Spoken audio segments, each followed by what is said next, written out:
Hello, everybody. What's up? And we're back again with, of course, the Wednesday special here on Powered 4. Where else would it be other than your host here, John Scott, along with the man himself, Powered4SP3. How are you doing this week, all the way from New York, my friend? It's Wednesday, and you know what that means. SP3 is back on Powered 4 TV with Powered 4 SP3, along with my good brother John Scott, to talk about a little bit of wrestling. We got a lot of news to get into. Someone leaving the WWE, how the WWE views its female superstars, recap of NXT. We had a match of the year candidate in New Japan. There is a lot for us to get into. So I want to thank everyone for watching, and thank you, John, for joining me for another Wednesday. Of course, of course. Just going to quickly dive into the comments. And don't forget, guys, if you want to leave a comment, please feel free, or questions, and we'll do them towards the end of the show as well. Don't forget to like and share. I always forget to say that when I'm on here. Like and share, subscribe, you know the rules. But what better place would you start with a question, SP3, on this show than with the one and only Brett Thomas, who is back. Of course. With another Paul question, of course. It always comes hand in hand. So why doesn't Tony sign Jake Paul? He's wasting money, and TNT don't trust him anymore. Is this? I've not heard about this. Is this something that I've not heard about? So why not spend the cash cow on a talker, an entertainer like Jake? Brings in millions. Can he known enough?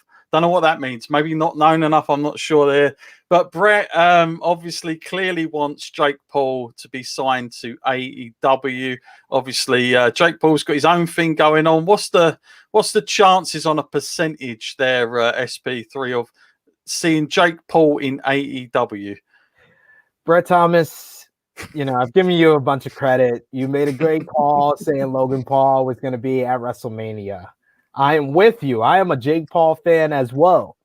But you tend to get yourself in trouble because you tend to say statements that aren't factually true, like at all. TNT is very happy with Tony Khan.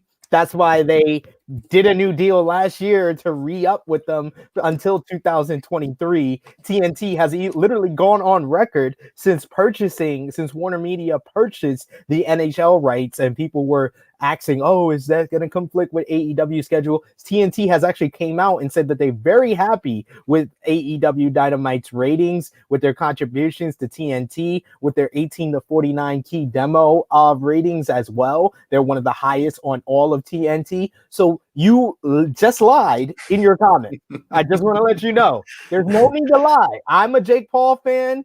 There are people that are Jake Paul fans are going to tell us where you're getting this information from, Brett. That's what we want to know. Don't spread false information on Powered4 SP3. That's a new rule for the live chat. There you go. That's a new rule just for you. Rule number one. Specifically for you. Don't lie in the live chat, because I follow wrestling news. I follow these things, and I will call you out when you lie. Rule number one in Powered4SP3: don't spread rumors that aren't true. Rule number two: don't spread rumors that aren't true. And rule number three: don't talk about Powered4SP3 to anyone unless they're a wrestling fan. Right, next. Okay, El Sicano, any good wrestling docs you can recommend? I watched Beyond the Mat for the first time, 4-star, and then came across Louis Theroux episode on wrestling on Netflix. He got beat up by WCW Sarge from the Power Play. I remember that episode. That was through the 90s. Louis Theroux, who's quite big. I don't know if you've ever come across Louis Theroux, SP3, on your side of the waters there, but he's quite popular in the UK, and he decided to do that wrestling. I remember that quite well. I should probably go back and check that out. In terms of documentaries, SP3, I mean, obviously the A&E ones, we were talking off there about them. They're definitely worth going at your way for, I'd say. But any other good recommendations you've got? Maybe stuff we haven't heard of? The David Arquette documentary is really good. Yes, I recently watched that. That's one of the better ones, and it definitely gets you into David Arquette's story. I actually did see the the episode on Netflix that he's referring to about the guy that trains at the power plant, gets beat up by Sarge. He also trains with like this hardcore wrestling. Oh my god, yeah, I forgot about those characters. It's like insane wrestling or something. It's a very fun episode. So I did enjoy that. Yeah, the David Arquette one is one that I will say not too many people have seen or talked about it. As far as like Dark Side of the Ring is definitely a great source for great documentaries. My personal favorite would be the Von Erichs, because they have such a tragic story, but you see some type of light and some type of hope with it, with Kevin Von Erich kind of talking about it, and we've seen what his sons have done in MLW. So there is light at the end of the tunnel with that story, where not a lot of the Dark Side of the Ring was one kind of end on a good note like that. So I did enjoy the Von Erichs out of all of them. And with the A&E biographies, I would say Stone Cold Steve Austin was the strongest so far out of the three. The Macho Man. Yes, Elsie. Yes, we agree. Thank you for watching the review that we did. It's a very successful review over on the True Hill Heat YouTube channel. There we go. Let's plug it now, SP3. Go out your way. Thank you. Check out this SP3 and the True Hill Heat gang have been doing a great job every week at doing some great reviews. It's great for us in the UK as well, because I've had a lot of our listeners say like they can't always get hold of it, but they enjoy just listening to you guys talk about it, and that's kind of enough for them to kind of go through, which is cool. So, but yeah, you guys have been doing good. So check out over at True Hill Heat for more of that. But yeah, I mean, you were saying off air, I haven't seen it all the way through the Randy Savage one, but we were saying off air, SP3, that it was probably the more weaker one so far of the three. But do we know who's coming up next, or is it just like random?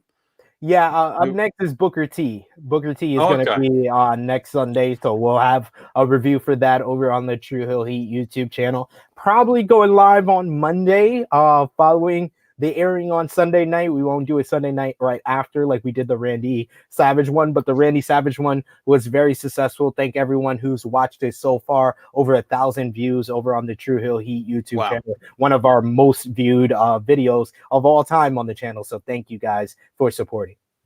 There you go. Go and check it out. And Carnage Pain, this is going to sound like a stupid question, but SP3, how did or why is All Japan split with New Japan? Were they the same and Inoki broke off? Just interested to know. Well, SP3 would be the man to ask about this, so you've come to the right place, Carnage.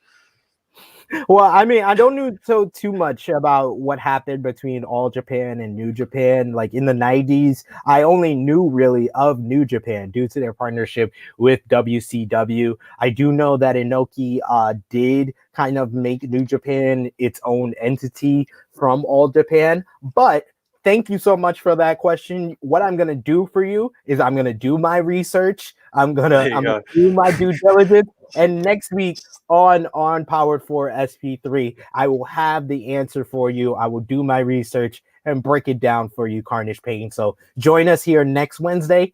Give me a quick reminder, because I do have 1-year-old twins. So very easily I could forget certain things, but I am going to do my research and due diligence to answer that question for you next week.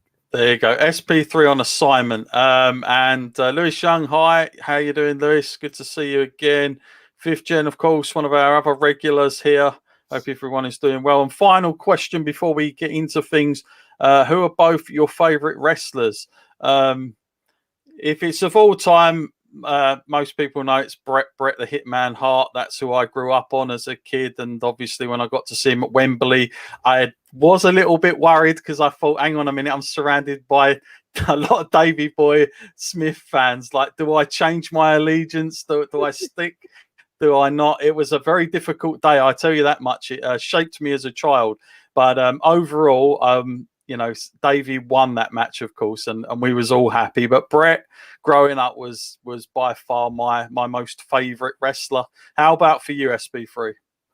All time, I'm gonna have to say it's probably between Chris Jericho and Danny O'Brien, because I've seen interactive guys as well. I've seen their entire career, so to see them kind of start from the bottom. Like I saw Chris Jericho starting off in ECW, to see him go to WCW, the success he had there, onto the WWE, becoming a legend, becoming the first ever undisputed champion. And then what he's done after the fact with New Japan and AEW is just, raise my love for him. And I'm a huge Shawn Michaels fan. He would probably be third on that list. So, and that rivalry between Shawn and Chris Jericho, probably one of my favorites of all time.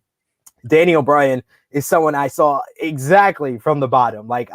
It wasn't like Chris Jericho where I saw him on TV on ECW. Mm-hmm. I saw Danny O'Brien in Ring of Honor, Hammerstein Ballroom, with maybe 1,000 people in the building who all loved and adored him, who all considered him a legend before he even signed a contract with WWE. So to see him become this god in Ring of Honor, then going to WWE and going to the heights of winning the championship at WrestleMania 30, everything he's done since then, Danny O'Brien is definitely, I would say he edges out Chris Jericho slightly because, like I said, I was there to see him start from the bottom and then raise all the way to the top. Yeah, it's a good couple of picks there. I can't argue with you there. I would say modern day I am Daniel Bryan all over, just because he's also quite relatable as well. Yes. He's like very relatable to the sort of average fan, I feel. But talking of Daniel Bryan, good segue here. Daniel Bryan's status with WWE, it's certainly been a big talking point in the last few days here, that since that story was broke. What can you tell us about this one then, SP3? Well, like you said, Danny O'Brien had I will say, an absolute fantastic main event matchup against Roman Reigns on WWE SmackDown last week, with the added stipulation that Bryan was banished from SmackDown following his loss to Reigns in this matchup. Now this week, a report from Fightful Select says that Bryan's contract either expired or was set to expire last week after the match. The site Fightful notes that high-level sources, both in and out of the company, said that they've heard of the expiration coming, but that Bryan hadn't spoken about it openly.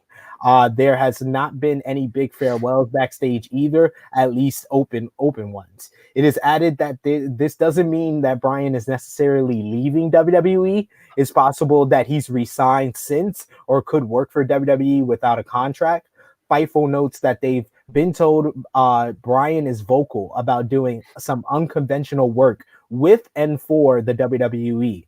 WWE has not officially confirmed Bryan's status either, and other than moving his profile to the alumni section on WWE.com. So this comes at a very interesting time.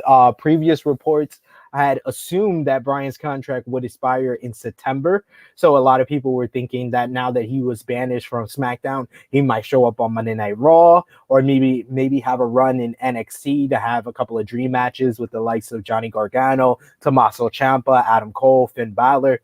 But it seems like Bryan is really making that full transition from full-time competitor to a part-time wrestler. He said in previous interviews that he wants to really transition from a full-time dad, part-time wrestler instead of a full-time wrestler. This is his goal. He wants to really slow down. He's gotten a second lease on his career coming back in 2018 from that serious injuries with his neck and concussions. So I kind of think that out of everyone in the WWE, he has a level of self-awareness that knows when it's like time for him to make those transitions out of the company. And I think that he is going to remain with WWE, but it's going to be more of a full-time status when he does eventually probably re-signs with WWE. As of now, though, it seems that WWE and Danny O'Brien are no more. So what's your thoughts on that, John? Well, I got a feeling this is it for Daniel Bryan, but not it as in that's the last time we're going to see him in a ring. I do think they'll do something for him, hopefully better than Kurt Angle, but something that can celebrate Daniel Bryan in the right way towards the end. But I think Daniel Bryan for a little while now, I think that he's probably realised he's been on a bit of borrowed time. Like since he came back again, you know, you've got to remember this guy was told last time he couldn't wrestle, and we never thought we'd see him back. So he's had kind of like a resurgence. He's kind of played the good guy, the bad guys. I think he's probably ticked off a lot of boxes that he may have wanted to do if he ever did return again. So do you know what? It's not. I think I know it's hard for me to say because I'm a massive Daniel Bryan fan, and I still think he has loads to offer. But I think, like you, he's quite realistic. He's quite grounded. And you can tell, if anything we've learned about the Total Divas and all the rest of it, is he's quite a family guy. I think he's got that about him. You know, he doesn't like the high life. He doesn't live the, you know, let's go out and do thousands of interviews just to get known. He's very much a private person. So I hope that WWE do the right thing and try and sign him up as something backstage, or to do something where he can, you know, be used to help talent going forward. Maybe he takes a time off at home first, and then they kind of sign him up down the line to do that. But yeah, that's kind of where I can see it at the moment. But yeah, it's a little bit of a sad statement, but then again, it was kind of cool that we saw him back as well. Got a comment here, Rambo, think Brian will go to New Japan. I don't see that one. It's a nice thought, but really, what's he got to, like, he hasn't got anything to prove. I think I don't think that would be something that I could see him doing. I won't say that he doesn't have anything to prove, because one of his goals is to perform in the Tokyo Dome. So I think that might be if Daniel Bryan's in the mind state of, I want to accomplish everything that I've always wanted to accomplish in professional wrestling, I could see him going to a New Japan and performing at a Wrestle Kingdom to perform in the Tokyo Dome, maybe against Hiroshi Tanahashi, someone that he's versed earlier in his career, kind of a full circle type of thing. That would be very nice. You could see him going to like AAA or CMLL, because he's always wanted to perform in Arena Mexico and have a mask versus hair match. So you could see him accomplishing all this type of things. And when they say unconventional work, we've also heard reports over the last week that WWE wants to kind of end the conversation and the rumors that they aren't open for business, that they aren't willing to work with other companies, and they can use Daniel Bryan as someone to be like, see, we're willing to work with other companies. We just let a guy that doesn't have a contract with us go out there and accomplish his goals, but we allowed him to do that. So WWE is making these deals with other promotions. You don't have to worry about MLW being thrown out of business as soon as they make a partnership with us. We're the good guys. We're WWE. We always help out the little guys. See, WWE is going to do that. I can see that. Yeah, I mean, let's be fair. They did let Jericho. They had kind of his blessing to go and do that match, and then obviously Jericho went somewhere else after. But I mean, originally, you know, they was all cool with it. You know, Vince gave him his blessing. But we'll see. We'll keep our ears to the ground on that one. What about this then? The state of women's wrestling in WWE, following comments from Mickie James and Carmella. Like, again, more's come out for anybody that didn't join us last week. Of course, we had the whole fallout of the whole bin bag situation that was sent to Mickie James. Obviously, this is followed up with more, as you'd expect, because these things, you know, they get other people talking. But what are we learning now, SP3, about all this? It's a lot. It's a lot over the last week. Mickie James has reading a lot, and Mickie James has come out on the Grown Ass Woman podcast with herself, Victoria, and SoCal Val to talk about her last run with WWE and the events leading up to her release. She said, and I quote, "Over the last 2 years with getting switched to SmackDown and not getting used, I never debuted on TV. I tore my ACL. I kept feeling these things of, we want you to retire. We want you to be an agent. It was what they wanted for me. It wasn't that I wasn't grateful for those opportunities, but at the same time, I see the agents and what they have to go through. They don't get any of the praise and thanks that they deserve. They deal with a lot of crap. I don't know if I could personally handle that. I'm too much of a creative person." She went on to talk about certain pitches that she made to WWE creatively. She said, and I quote, "Anything I've pitched, they weren't into it. I wanted to find a balance in between. There was this moment where I said, what if we do an all-female brand?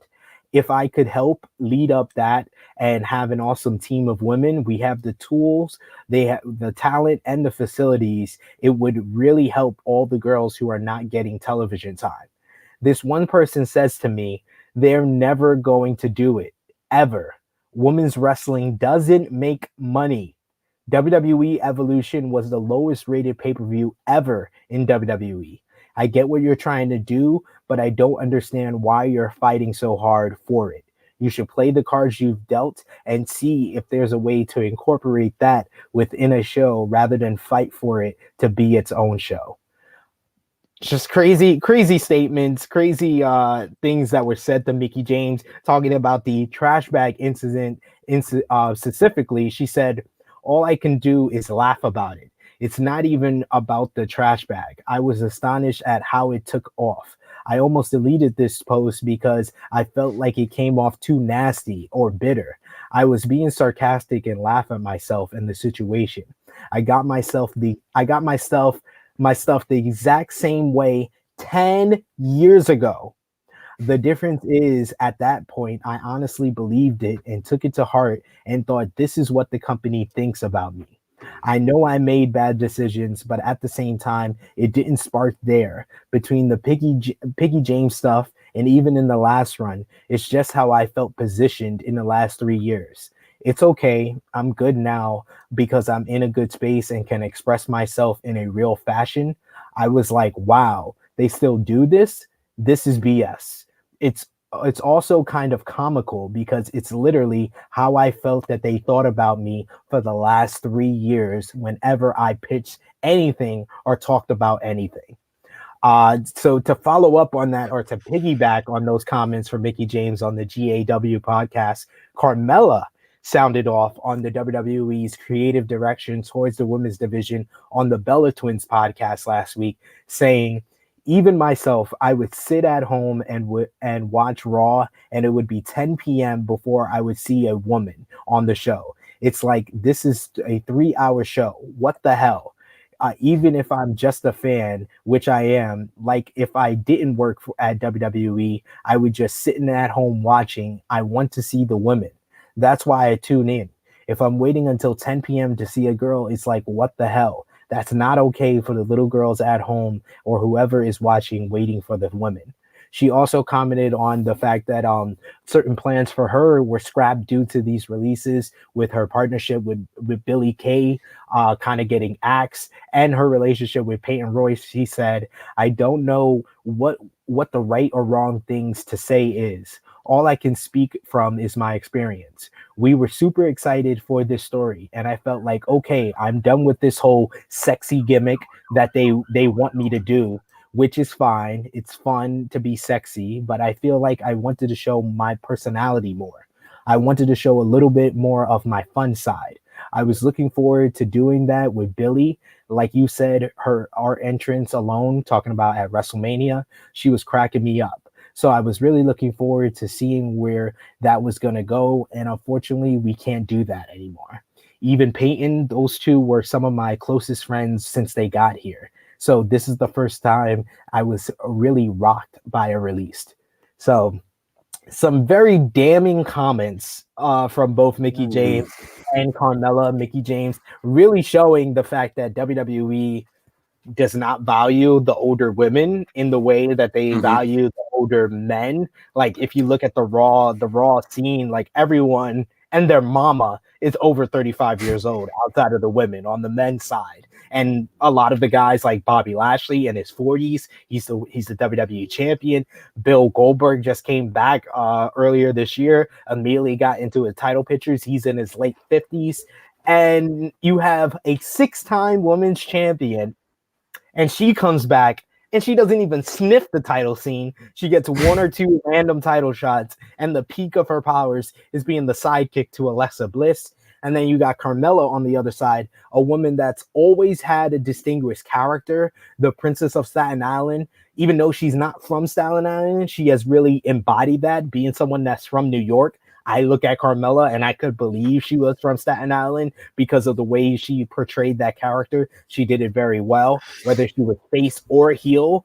And to give her this whole gimmick that has been done by Eva Marie, by Emelina, by Lana, like this is a gimmick that they have repeated and rehashed and recycled so many times to give it to Carmella. And from her comments, it seems like this is not something she wanted to do. She specifically said, they want me to do this whole sexy gimmick, but she likes to show more of her personality, which she has done in the past. It's a very damning comment for the current women on the WWE scene, because we've heard stuff from even someone at the top like Charlotte Flair, where women, as they are not given the opportunity to have children, and they have to like really sacrifice a whole bunch of things to get success in WWE. It's just an overall bad picture for the state of women's wrestling in WWE right now.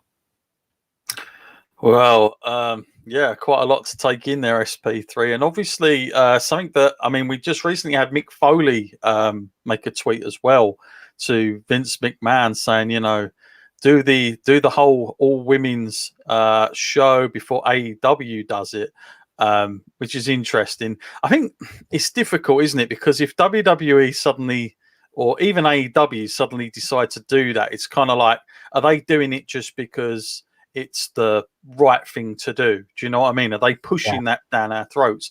And you've got to be careful, because I remember around the time, I think about 2015, when Stephanie kept coming out and they would refer to it not as the women's evolution, but it's like the divas revolution. It was like, this is the new, and remember that? And everyone had like little teams at one point. There were like groups of threes all over the place.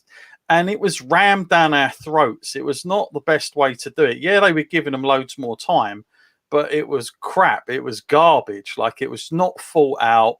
There was no meaningful sort of work done behind the scenes. It was just, oh, we're going to do our bit. We're going to give them that time. But it wasn't good. It wasn't, it was quantity over good quality. So you have to be careful. I think personally, I think WWE in general is suffering with great creative ideas. I mean, you only got to go back to look at what poor old Bobby and Lana were doing at one point. I mean, that was unbelievably terrible. And that went on for ages. I mean, it just never seemed like it was going to end. And you were just waiting for it to end, because you knew that, Bobby Lashley, of all the people to cast in that role, was like, why Bobby? Why on earth this man?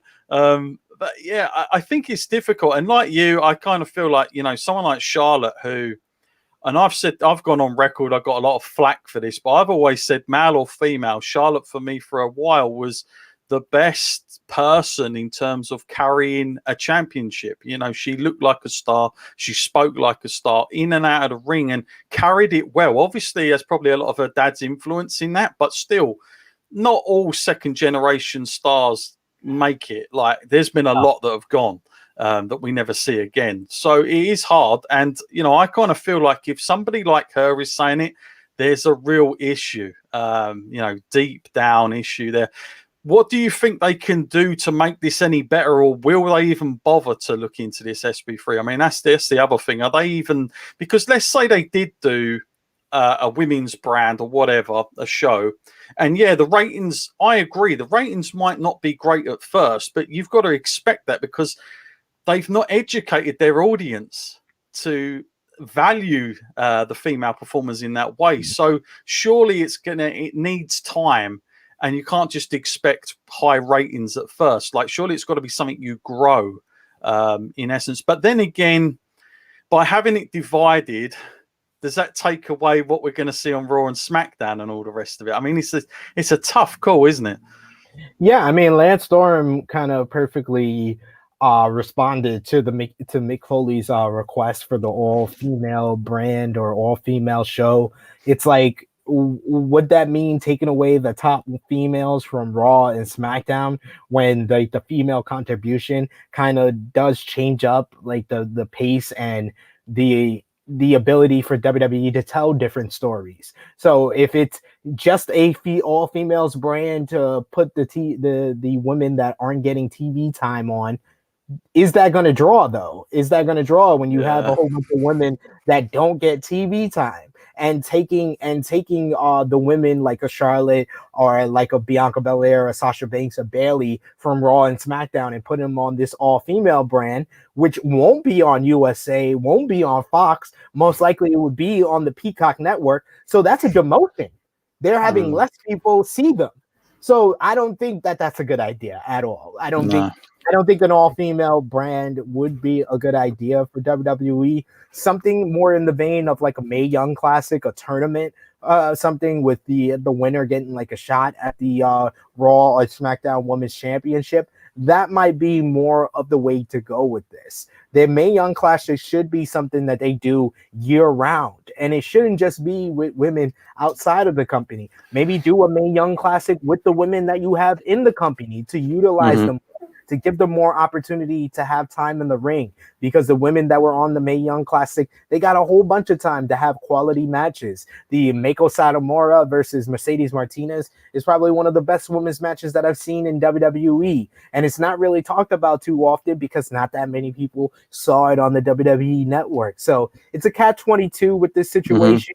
I think the Mae Young Classic would be a better way to go at it. I think an all-female brand is too close-minded, and you're not thinking about all the negatives that come along with that. Yeah, I agree with you. And I think with the whole thing with the age being a factor for women, I mean, Mickie James is one of very few from a crossover era generation that you can kind of say, you know, not only can keep up with the current females of today, but she can also enhance it as well. Like, she's that good. She could have adapted very easily.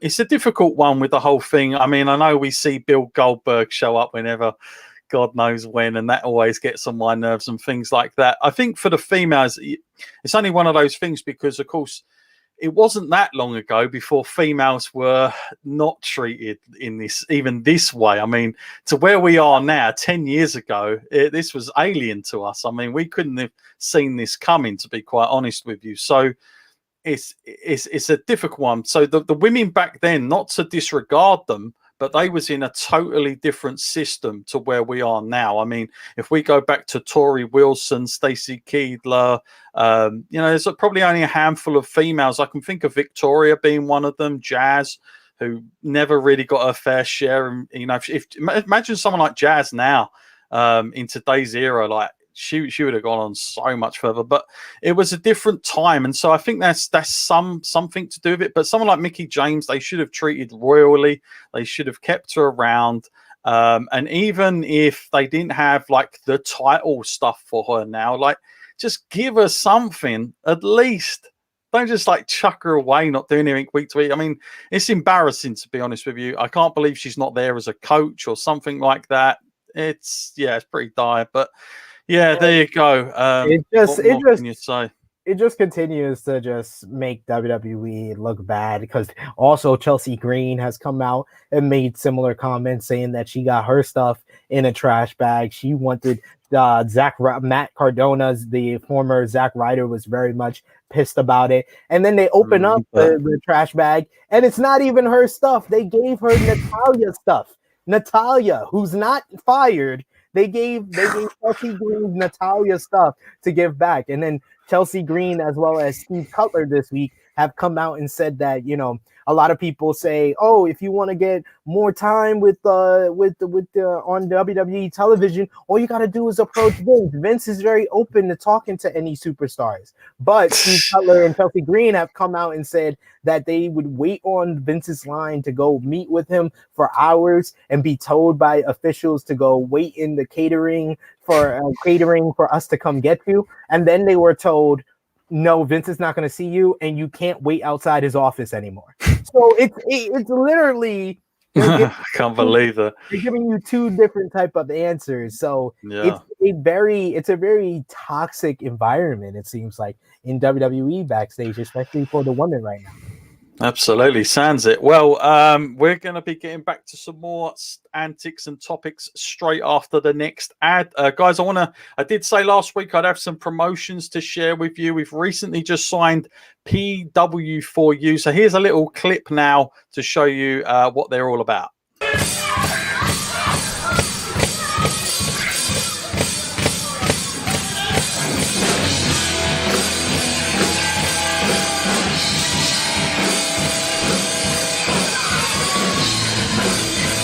going to say anything. I'm just going to enjoy Jesse's demise.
The babyface Pitbull is a mark for himself.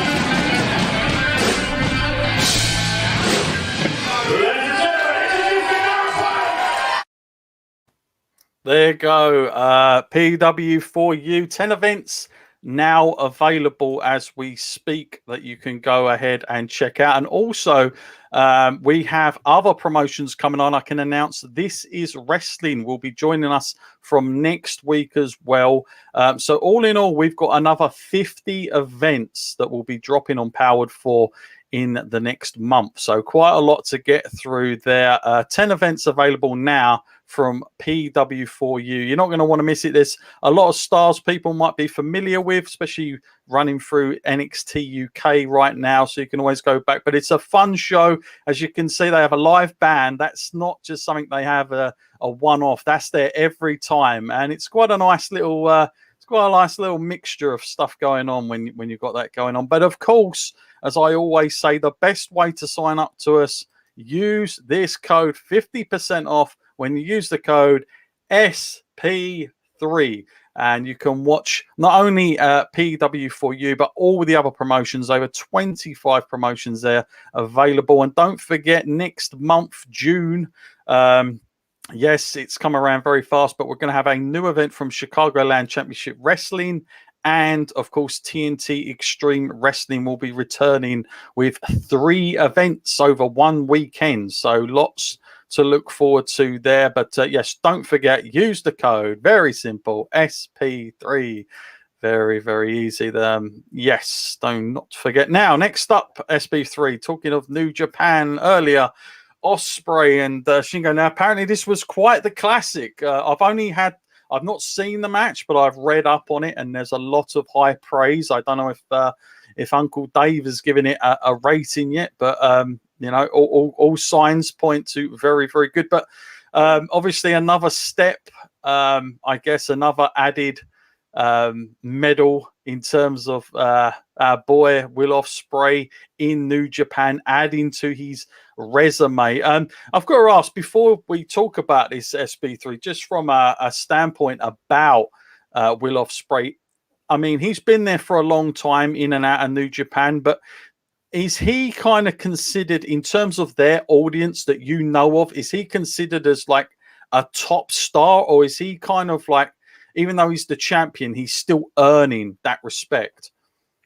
I would say that he is one of their top stars. I would say he's their top gaijin at the time. The gaijin is basically their foreign star, a star that's not from Japan. So it's either going to be between Switchblade Jay White and Will Ospreay, and just Will Ospreay. Like, I know we talked about last week, who's the man in professional wrestling, and it really comes down to Roman Reigns and Kenny Omega. They are 1A, 1B, or 1 or 2 in the biggest stars in professional wrestling right now. But there is no debate who the best wrestler in the world right now is. It's Will Ospreay. Will Ospreay has just had a ridiculous 2021, and we're just hitting May. And he's already had maybe 4 or 5 5-star matches. He had the classic against Okada on January 4th in the Tokyo Dome, taking a loss to him on night 1 of Wrestle Kingdom. He had a great match with Zack Sabre Jr. in the New Japan Cup, 5-star rated by Uncle Dave Meltzer. He had a 5.5-star rated matchup from the Wrestling Observer with Shingo Takagi in the finals of the New Japan Cup. He had a great match with Kota Ibushi at Sakura Genesis when he won the IWGP World Heavyweight Championship. And this match with Shingo, like, I've seen all 4 of their matches.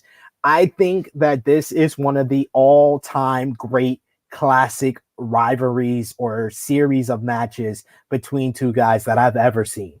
Ever. Like, this is on the level of Okada, Tanahashi. This is on the level of Rock and Austin. This is just a Steamboat Flair. Like, these guys have had 4 matches, all of them rated over 5 stars. All of them have been tremendous, but this one might have topped all of them.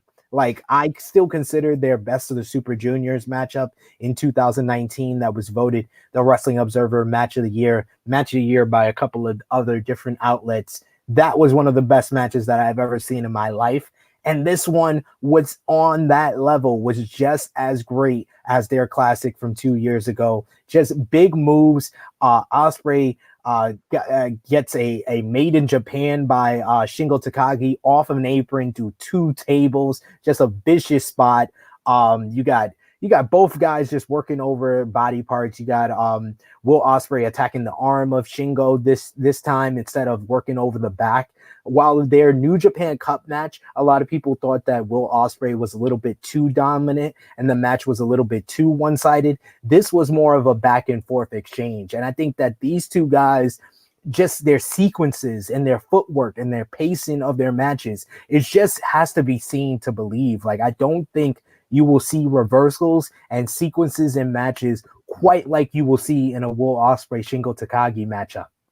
And the fact that their matches call back to their previous matches, because I think that the spot of their first of their matchup this year at the New Japan Cup in the finals, the spot of the matchup was when Will Ospreay basically flips out of the pumping bomber lariat by Shingo Takagi, lands on his feet, and then goes off the ropes and hits an Os Cutter. This time they changed it up. They switched up that sequences where Will takes the pumping bomber, he lands on his feet, he goes to the ropes to go for the Os Cutter, and then Shingo catches him in a cutter of his own. Like, it's those different type of things, like variations on sequences and spots that we've seen in previous matches that elevates matches like this. Like, this was a 44-minute classic. It has to be seen. Like, this is one of the best matches of the year. I said Kota Ibushi versus Jay White in the Tokyo Dome earlier this year was my match of the year, and it's been holding on tight. It's been holding on very tight because we've seen great matches from New Japan. Like I said, I've named all of Ospreay's classics of this year. Shingo's had great matches with Jeff Cobb in the Tokyo Dome. He had a fantastic matchup at New Beginning with Hiroshi Tanahashi when he won the Never Openweight Championship.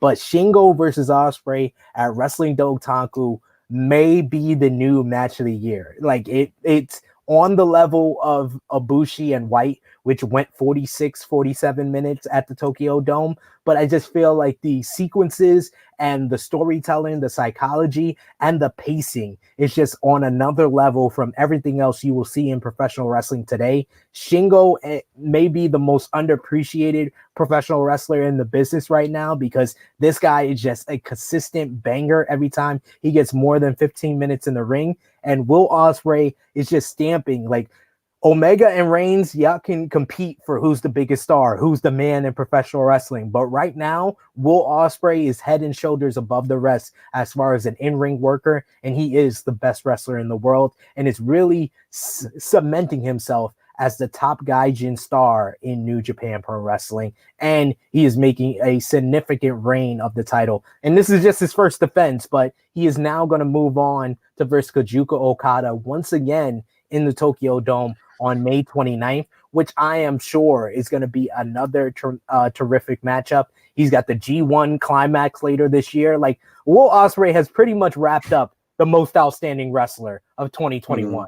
and it's only. I was going to say, like, by the time he gets to the end of this year, surely he's going to have some other record just in terms of great matches in the Observer, you know, like the consistency, I guess. I'm not sure that, you know, so far, I mean, we're only, May? So, you know, I know there's a lot of months left, but if he carries on this way with the matches they're lining him up with that belt, there's every opportunity he's going to have these great matches all through the year, you know. So it could be a very consistent. And yeah, Will Ospreay for me, I mean, obviously known to us very well in the UK, especially where I am. He only lives like 20 minutes from me. So he used to do a lot of the independents around there.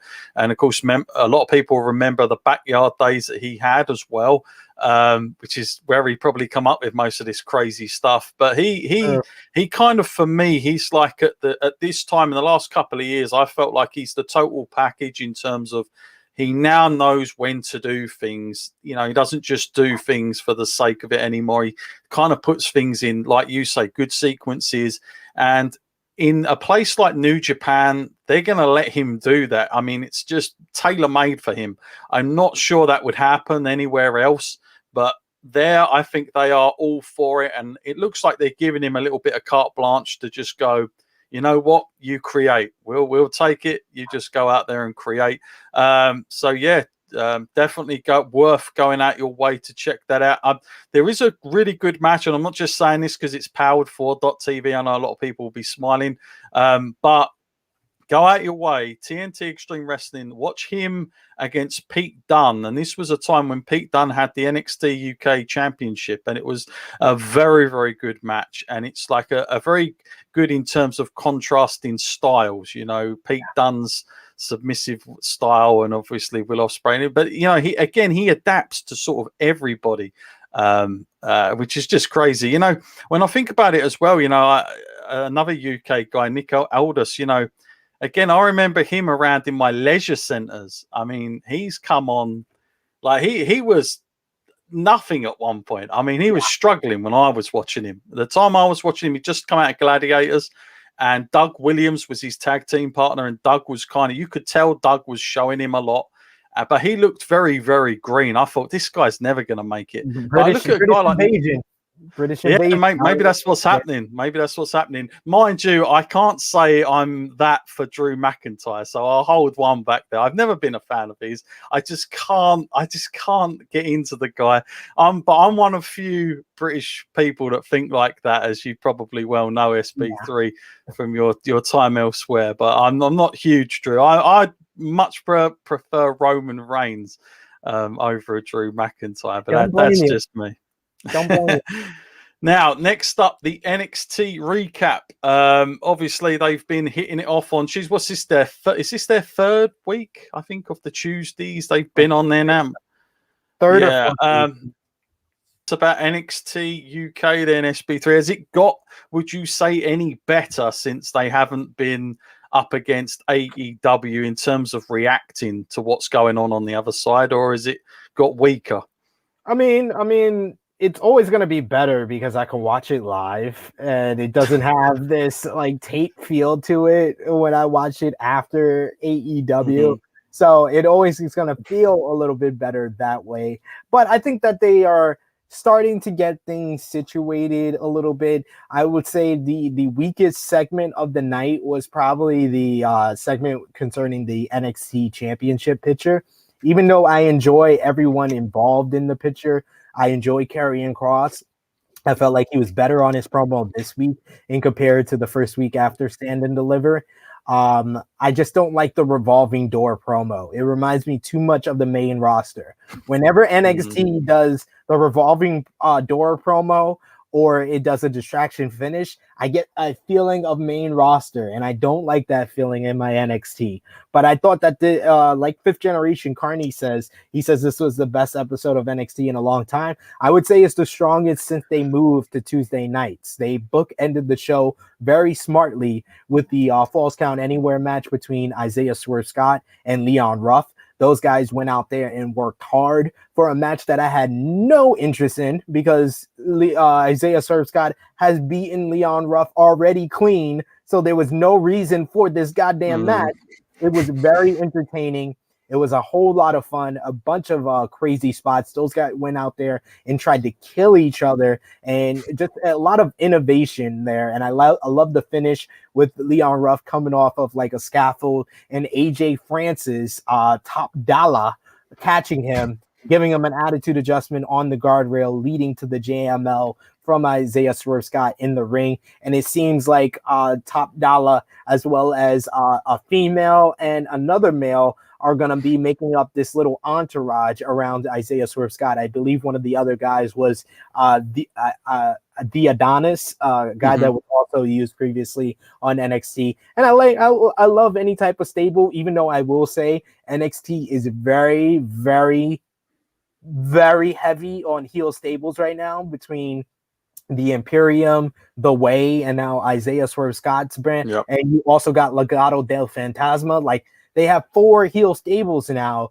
It's a little bit too much. You might want to throw in a babyface stable in there just to mix things up and to give these heel stables someone to really like feud with.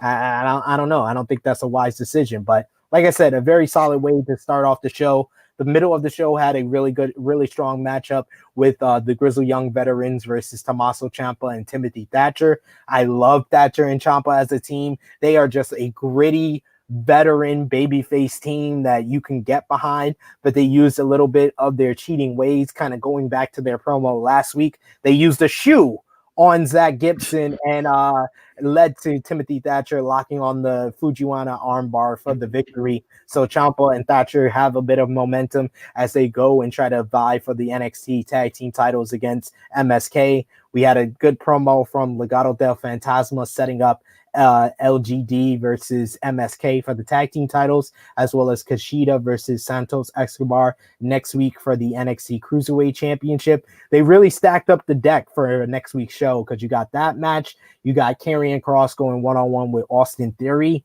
after it seems like the Way and Karrion Kross set up a rivalry following the revolving door promo with Kross, O'Reilly, Dunn, and Balor. It was the Way that attacked Karrion Kross after they got into a little bit of an altercation with Scarlett in William Regal's office earlier in the night. They jumped Karrion Kross, and I would love to see Karrion Kross versus Johnny Gargano. So if this Theory and Kross is a way to get there, I am all for it.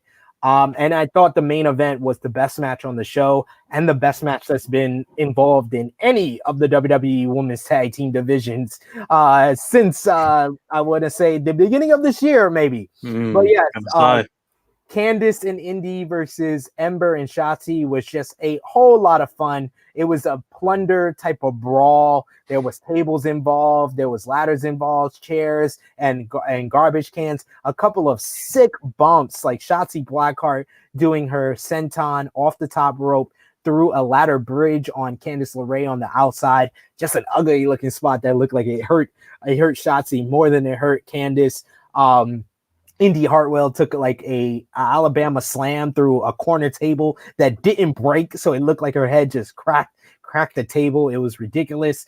Shotzi Blackheart with a dive off the scaffolding through the announce table on Indy Hartwell. In the end, it was Candice LeRae who hit the wicked stepsister on a steel chair on Shotzi for the Way to become the new NXT Women's Tag Team Champions.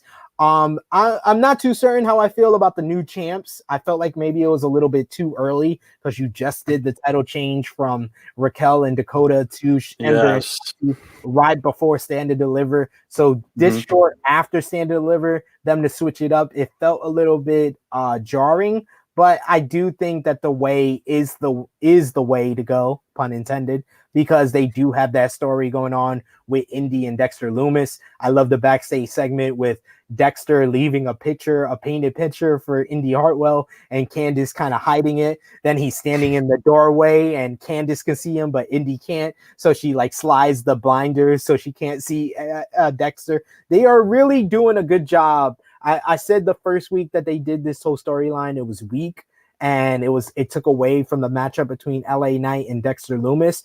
The last 2 weeks, they've done a really good job of getting me back on board with this rivalry, because it's doing a lot for Indy. It's keeping Dexter Lumis busy, and it's giving away kind of a protagonist to go against But overall, I think that this was a very strong episode of NXT. Yeah, it sounds it. We'll have to check that out now. I still haven't had time, but I watched last week's and I thought it was, I just liked it. I was enjoying it a little bit more than I had been, months ago. I've got to be honest with you. But yeah, it sounds good. I mean, hopefully as well going forward that maybe they're just going to settle down and, I don't know, like treat it like they used to. I don't know. I could be wishful thinking there. Because again, one week to another seems to change a lot. But lastly on this show, we got the Blood and Guts preview. What can you tell us about it? It's very exciting from what I've seen about this SP3. Yeah, so he's rubbing the hands. He can't wait. The real War Games will return. Like they can't say War Games like William Regal, but what WWE has created is probably a better version of War Games. It's a more modern version without the roof and stuff. But I feel like the pinfall victories and stuff like that, that's not War Games. War Games is 2 rings, a steel cage. The steel cage has a roof on top. There's no escape at all. You can't do all the goofy big dives that we expect in the NXT War Games, and it comes down to beating the ever-living crap out of the other team, and you win by submission or surrender. That is how war works. War is not ended by a pinfall counting 1, 2, 3. War is ended by beating your opponent into submission or making them surrender, and that's what the real War Games was all about in the 80s and the 90s, and it's coming back to TNT tonight. Blood and Guts, the Inner Circle versus the Pinnacle. I am beyond hyped for this matchup. Like I said, I just talked about the match itself, but the rivalry that they've built up between the Inner Circle and the Pinnacle has just been perfect, honestly. They couldn't have done it any better of a way, from their promo work to the matchup that they had with Dax Hardwood and Chris Jericho getting Tyson involved, one of the highest rated segments of 2021 for AEW. And then that segment last week, the parlay, was just superb. It was stellar promo work from all 8 guys that were involved. Great promos from even lesser guys like Sean Spears saying that he's Chris Jericho is sending you into deep waters, and I'm going to be the guy that stomps your head into the water and makes you drown. Just a great line. Sammy being defiant, saying that he doesn't care if they have the advantage in Blood and Guts. He's going to be the first man in, and he's going to fight them, whether it's 2-on-1, 3-on-1, it doesn't matter. FTR telling Santana and Ortiz to go kiss their kids at home because daddy ain't coming home. And Santana and Ortiz being defiant and saying that they are prepared for war and they're prepared to go to places that they've never gone through before. MJF, just on another level as a promo guy. Like, he is just amazing. And he did pro wrestling promo 1-on-1. You big up your opponent to make yourself feel bigger when you eventually defeat them in the end. That was what MJF did with Jericho. And then Jericho, that was the best Chris Jericho promo since about 2009, 2010. Like, I don't think Chris Jericho has cut that great of a promo in a decade. He was just on another level. He just had the passion. He just had the drive. He made you want to see this match. And then he ended it with a classic line. 1969 was the summer of love. Well, the summer of 2021 is going to be the summer of pain and violence. And for you, MJF and the Pinnacle, summer starts early. It just got you so revved up, so ready, so amped for tonight. It's going to be great. And it's not just a one-match show. You got Cody returning to the ring to go one-on-one with QT Marshall.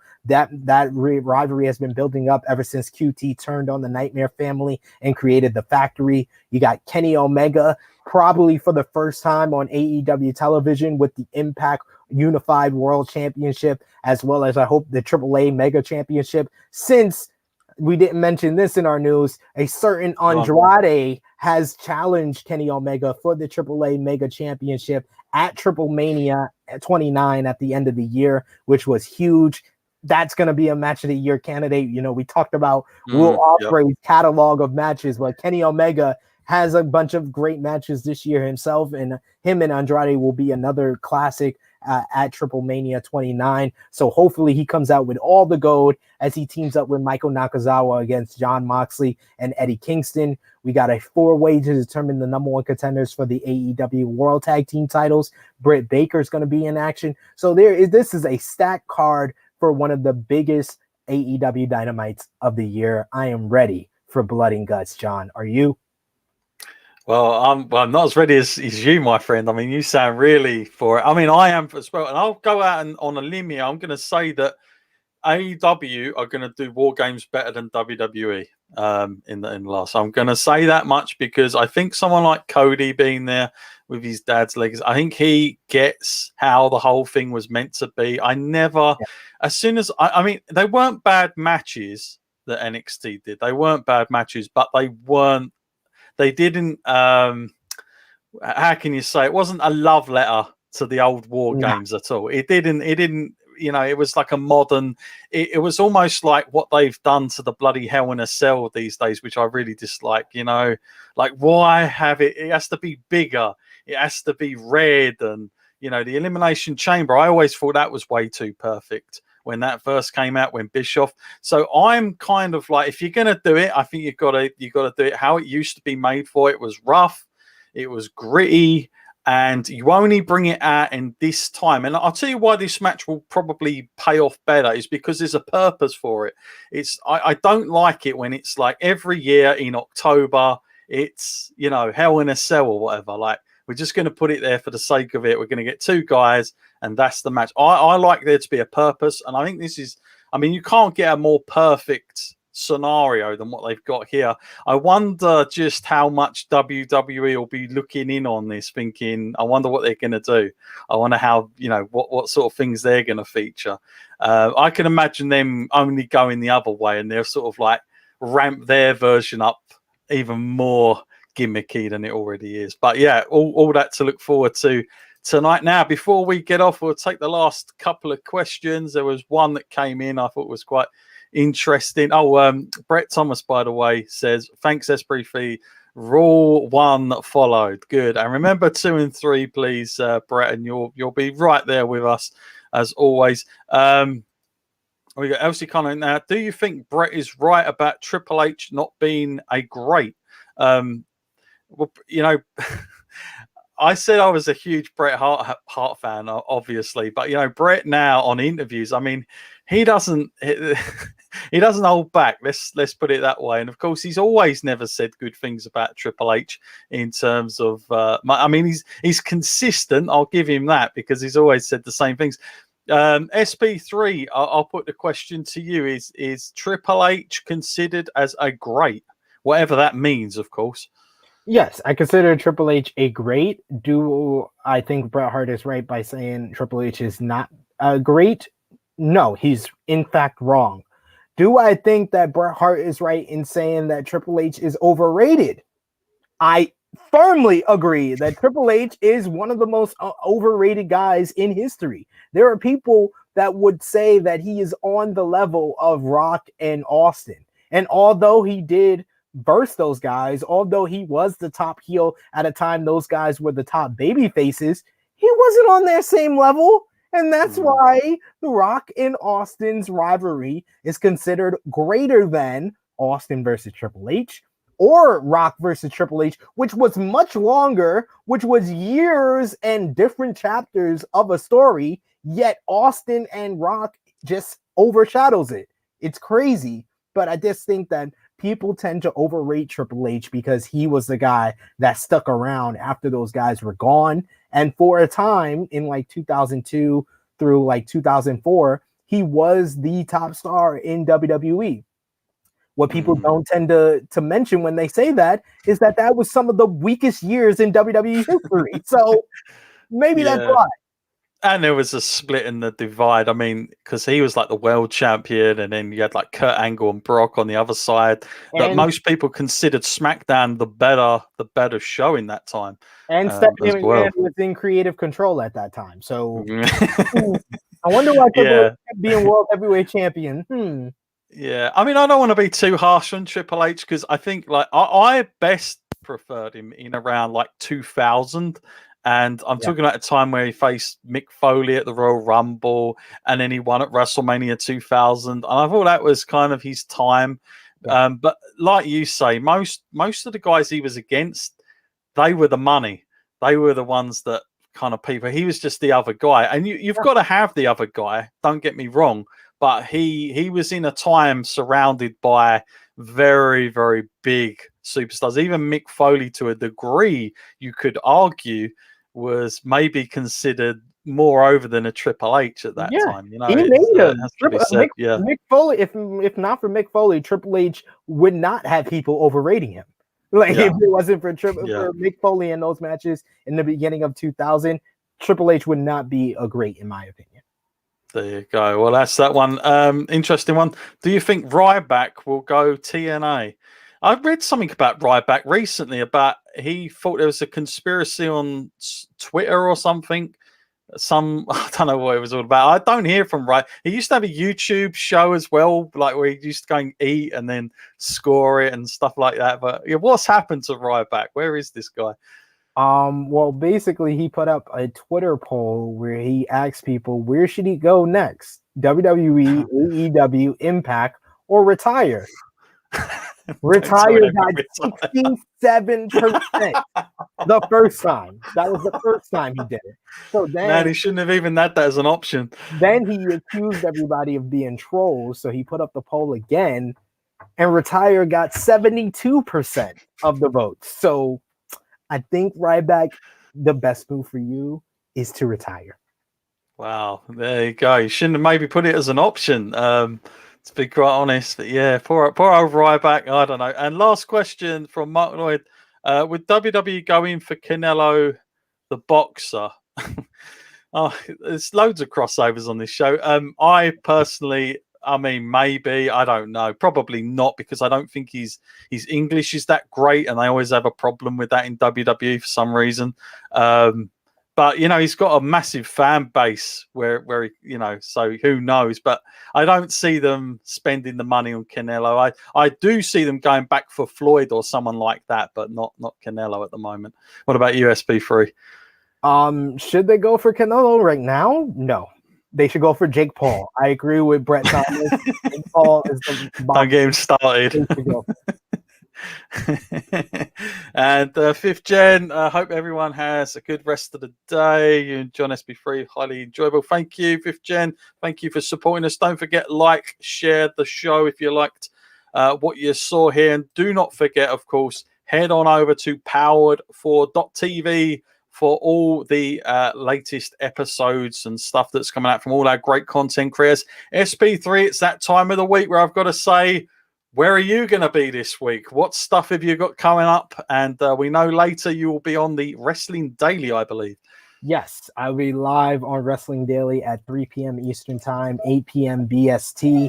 Not with Alex McCarthy this time, but with Louis Dangor. Alex is busy doing some work stuff, so I'll be with Louis. We'll be talking about this entire Danny O'Brien situation, as well as giving our Mount Rushmore of Danny O'Brien rivals. So that's going to be a good one. You can see me over on the True Hill Heat YouTube channel on Saturday with Miss Chrissy Love, Top Guy JJ, True Hill Heat 124. And I'll be on Sports Keto Wrestling next Friday with a preview for WrestleMania Backlash, along with, I believe, Pete Cornell from Wrestle Talk. So that should be a lot of fun. And of course, I'll be back here with you, John, next Wednesday on Powered4 SP3. Of course, yes. WrestleMania Backlash. They've added a new name into it, maybe to draw up a little bit more excitement. I'm not sure what all that's about. But yes, thank you as always, SP3, for coming on, giving us all your fantastic knowledge. It's been an education, as I always say, spending time with you. And of course, we'll be back, as SP3 said, next week with loads more stuff. Until then, everyone, have a good one. We'll see you then. Please check out Wrestling Travel. They're a great sponsor for us. They help us with so many different events, with so many different traveling industries. They are the greatest. They've been seen at Starrcade, Warrior Wrestling, you name it. Wrestling Travel is one of the premier traveling organizations for pro athletes such as ourselves.